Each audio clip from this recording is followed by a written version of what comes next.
Start.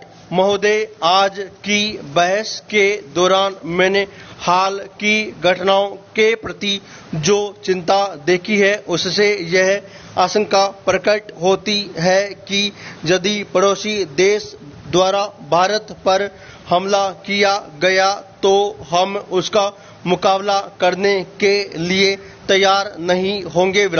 सीमा पर हाल में हुई घटनाओं की संख्या और खासकर एक बड़े मुल्क द्वारा दी जा रही सैनिक सहायता को देखते हुए निसंदेह यह आशंका सही लगती है। यह बिल्कुल सही है कि एक बड़े देश से आने वाली सैनिक सहायता से आज भारत की सुरक्षा प्रभावित हुई है और इसलिए हमें इस बात को ध्यान में रखते हुए ही इस स्थिति पर विचार करना है। मुझसे पहले जो माननीय सदस्य बोले उन्होंने आधुनिकतम हथियारों और अच्छे से अच्छा प्रशिक्षण प्राप्त करने के बारे में कहा। इसका सही मतलब क्या है? मैं सोचता हूं कि युद्ध के उपकरणों में जितनी उन्नति हुई है उतनी और कहीं नहीं हुई है। इसका नवीनतम और अंतिम उदाहरण परमाणु बम या हाइड्रोजन बम है। यही इस प्रक्रिया की चरम सीमा है। इसका मतलब है कि संसार की दो बड़ी ताकतों को छोड़कर और कोई देश पर्याप्त रूप से सुरक्षित नहीं है क्योंकि उन्हीं दोनों के पास काफी परमाणु बम है। तब किसी देश की समुचित सुरक्षा की जांच कैसे की जाए? साफ है कि यदि कोई ऐसा देश जिसके पास परमाणु बम है भारत पर हमला करना चाहे तो सैनिक दृष्टि से हम बहुत कम सुरक्षित है। हो सकता है कि एटम बम के इस खतरे का सामना हम अन्य बातों से कर सकते क्योंकि जिस देश में जीवन, शक्ति, ताकत और एकता है, जो देश आत्मसमर्पण नहीं करेगा चाहे कुछ भी हो उसे कभी हराया नहीं जा सकता। इसलिए मैंने कहा कि एटम बम का असली जवाब अन्य क्षेत्रों में निहित है। मैं ऐसा इसलिए कह रहा हूं कि क्योंकि अंततः आपकी फौज या फौजी हथियारों का महत्व नहीं है बल्कि लोगों की एकता की भावना का हर कठिनाई और जोखिम के होते हुए भी लोगों के जीवंत रहने की भावना का महत्व है। यदि मुझे भारत पर भरोसा है तो यह भरोसा अन्य बातों के अलावा अपने लोगों की एकता और हिम्मत पर है। यदि यही कमजोर है तो फिर चाहे कितने ही टैंक या हवाई जहाज झोंक दे कोई फर्क नहीं पड़ेगा। टेक्नोलॉजी में इतनी तेजी से तरक्की हुई है कि अगर दुर्भाग्य से भविष्य में कोई बड़ा युद्ध हो तो शायद युद्ध कला के बारे में पहली लिखी गई हरेक किताब और पिछले युद्धों में इस्तेमाल किया गया हरेक हथियार पुराना लगेगा। इस नज़र से देखने पर संसार के केवल कुछ ही देशों को छोड़कर शेष सब देश और भारत में हम पूरी तरह पिछड़ गए हैं और फिलहाल हमारे लिए किसी तरह का सहारा नहीं है। सुरक्षा के लिए किसी मुल्क की ताकत किसी चीज में होती है। हर आदमी तुरंत सुरक्षा सेनाओं, थल सेना, नौसेना और वायुसेना के बारे में सोचता है। Paragraph change. महोदय, ये सेनाएं सुरक्षा की पहली पंक्ति है। इन्हें ही हमले का सामना करना पड़ता है।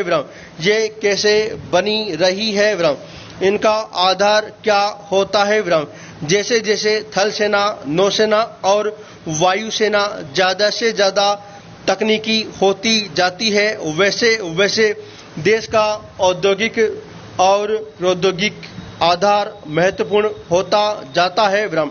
आप कोई मशीन, हवाई जहाज या कोई और बहुत तकनीकी हथियार विदेशों से मंगवा सकते हैं और किसी को उसे इस्तेमाल करना भी सिखा सकते हैं, लेकिन यह सब ऊपरी सुरक्षा है, क्योंकि इसके लिए आपकी प्रौद्योगिक पृष्ठभूमि नहीं है।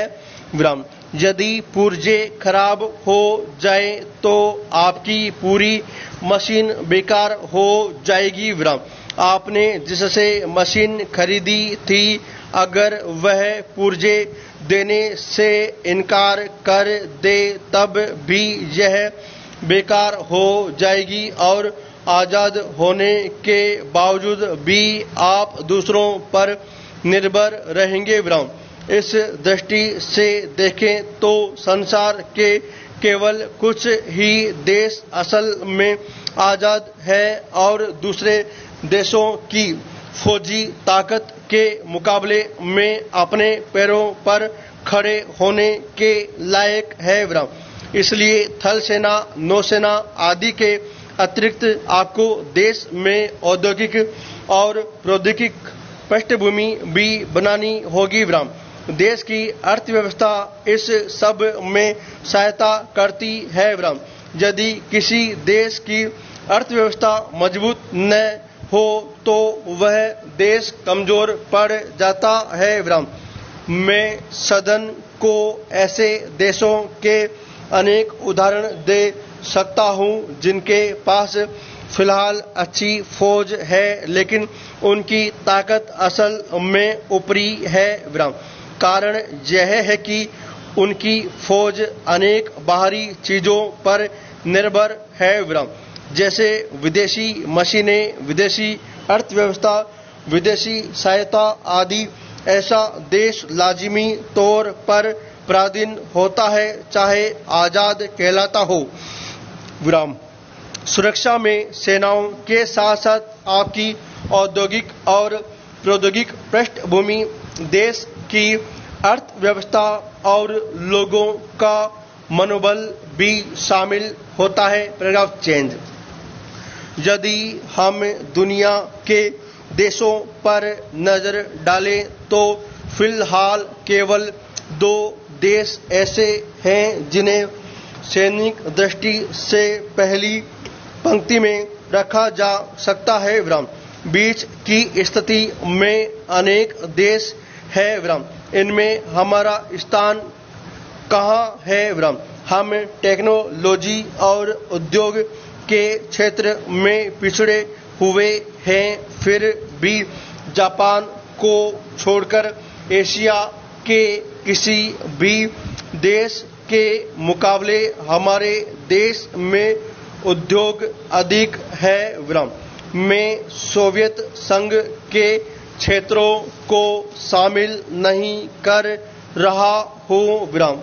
और चीन की तुलना में भी जो काफी तरक्की कर रहा है। विराम। मैं सोचता हूँ कि औद्योगिक दृष्टि से हम कई तरह से आगे हैं, भले ही सैनिक दृष्टि से आगे न हो। विराम। उसके पास विशाल फौज है। विराम। उनकी तुलना में हमारी फौज छोटी है। विराम। लेकिन मैं औद्योगिक विकास के बारे में बात कर रहा हूँ। विराम। अन्य मामलों के बारे में नहीं। विराम।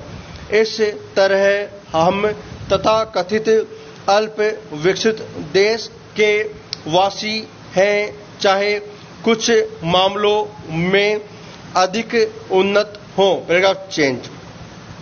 परमाणु ऊर्जा क्षेत्र में हम शायद दुनिया के आधे दर्जन देशों में है। विराम। मुझे ठीक नहीं पता, इसलिए कहना मुश्किल है। पूर्ण विराम।